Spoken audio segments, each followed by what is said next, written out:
Hello, teacher. Long time no see you. How are you? Don't you have classes today? Good morning, Ryan. Yeah, I haven't seen you since intermediate level, I think. Wow, yeah, you're right. Well, now I'm in the advanced level. I'm about to graduate, teacher. That's amazing. Congratulations. Soon you could also teach English if you want. Who knows? I am good at grammar, listening, speaking, and writing. Yeah, you are a good student. And I suppose you also know a lot about idioms now. Idioms? What is that? I have never heard about that before, teacher. Seriously? I can't believe it. Idioms are really important to speak English. Important? I don't think so. I know everything. I mean, advanced level. Yeah, but if you want to speak English like a native English speaker, then you need to learn about idioms. Oh, really? I'm not sure I can speak English very well. Teacher, what are these idioms? An idiom is an expression or phrase whose meaning does not relate to the literal meaning of its words. In other words, idioms mean something different than the individual words. That's very interesting. Please tell me more examples. I want to know idioms. Students often confuse idioms with proverbs. However, these are two different things. Proverbs are well known for stating a piece of advice or general fact. For example, a picture is worth 1,000 words is a proverb, a general truth. The idiom, bite off more than you can chew. What you meant is that you are trying to do something that is too hard for you. Oh, now I get it. Yeah, I've heard about that. I remember now. Tell me more. Why use idioms in sentences? I think that is a very interesting question. Idioms add personality to your work or speaking. They can also be used to convey sarcasm or puns. And as I told you before, if you want to speak like a native English speaker, you have to learn them. I will give you more examples, so pay attention, please. Let's see, for example, do you know what hit the sack is? That's easy. Of course, I know that. It's boxing when you punch the sack. Yeah, but as an idiom, it means go to sleep. For example, I'm gonna hit the sack, I'm tired. It means I'm going to bed. That's an idiom, it means something different. That's very interesting. Please tell me more examples. I want to know idioms. Alright, I will tell you some important idioms.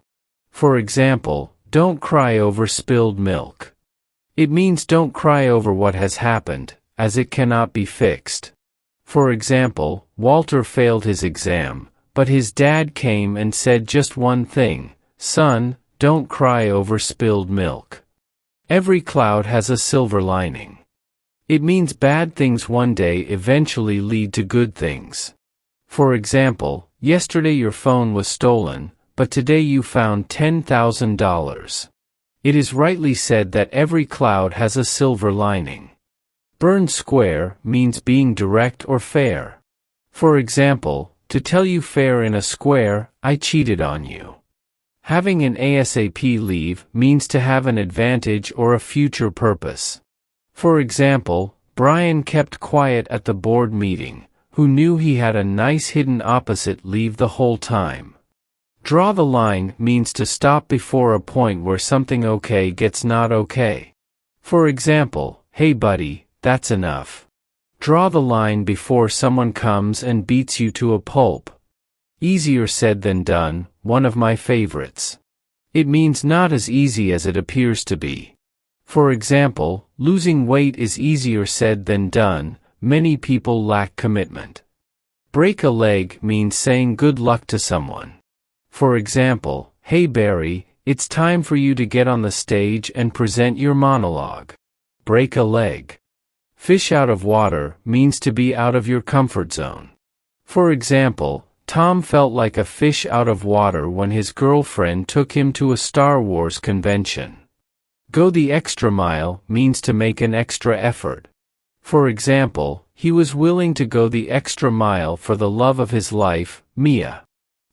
What else? Do not see the wood for the trees means to be so involved in trivial matters that you don't get the important facts. For example, he always argues on the silliest topics. It's like he can't see the wood for the trees.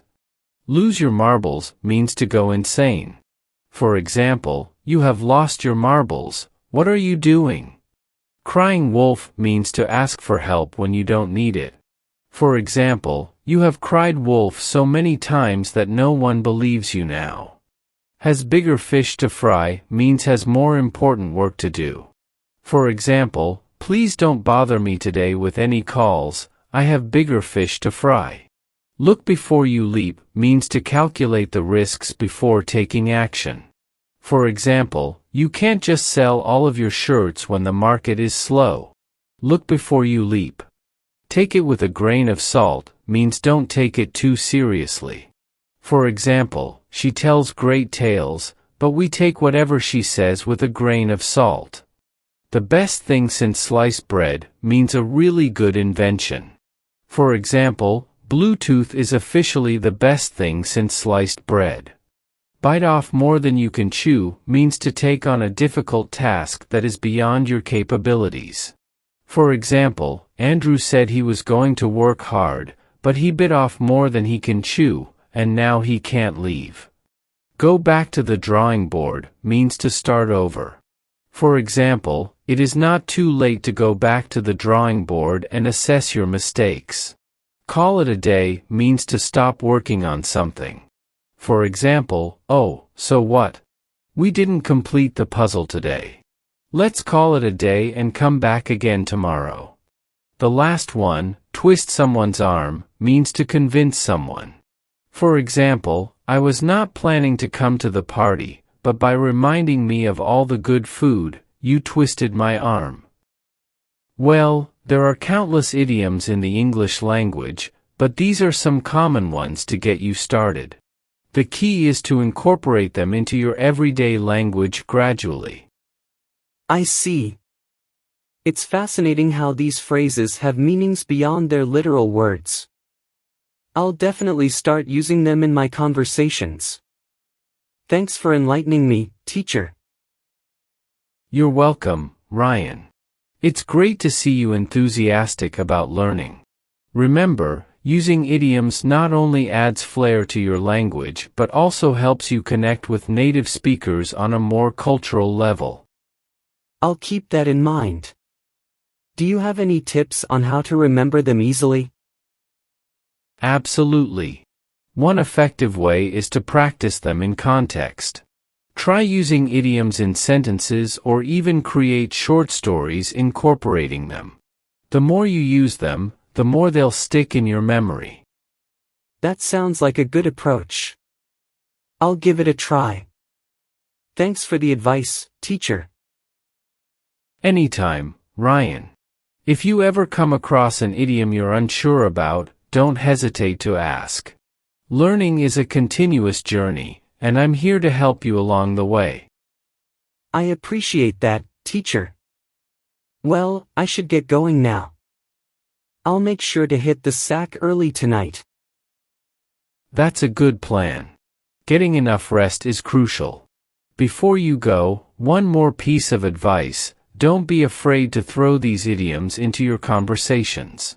It might feel a bit strange at first, but with time and practice, it'll become second nature. I'll definitely give it a shot. Thanks again, teacher. I'll see you around. Absolutely, Ryan. Best of luck with your advanced studies, and remember, the world of idioms is vast, so keep exploring. Have a great day. You too, teacher. Goodbye. I hope viewers liked this conversation. If they could improve their English a little more, please subscribe to the channel and share this video with friends. If they want to support this channel, they can join us or click on the Super Thanks button. Thank you very much for your support. Take care.